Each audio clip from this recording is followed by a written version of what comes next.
Palestine. Palestine ranks 137 out of 180 on the Press Freedom Index. Continuing tension increases the dangers of journalism in Palestine. In the Gaza Strip, 2 Palestinian journalists were killed by Israeli snipers and dozens would have been wounded while covering the March of Return protests since May of 2018. In the West Bank, use of live rounds by Israeli Defense forces to disperse protests exposes the reporters to the possibility of serious injury because unfortunately, if the IDF doesn't care about the lives of children that they shoot in the head, they are certainly not going to care about journalists.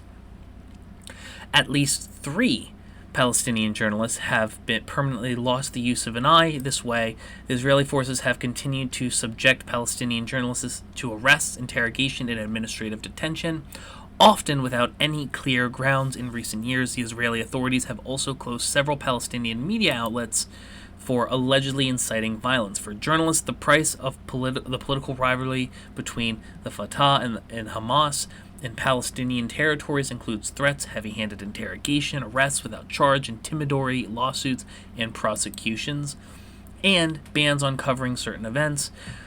The political tension, combined with harassment by the Israeli authorities, complicates the work of Palestinian journalists to the point of self-censorship. Several websites regarded by the Palestinian Authority as opposition media have been inaccessible since 2017.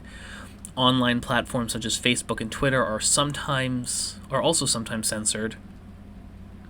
Under the Israeli political pressure, these platforms have deleted content or suspended the accounts of Palestinian journalists and media outlets accused of inciting violence. In some cases, deleted content has been restored in response to questioning, but local NGOs claim that the Israeli and Palestinian content is not treated in the same way.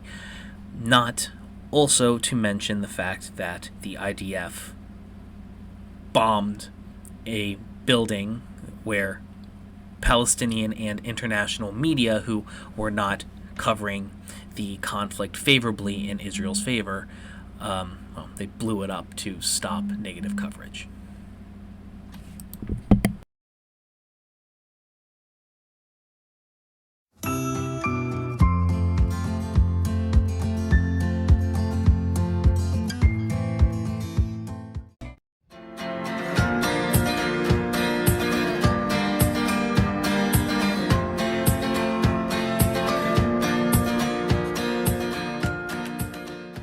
Poggers.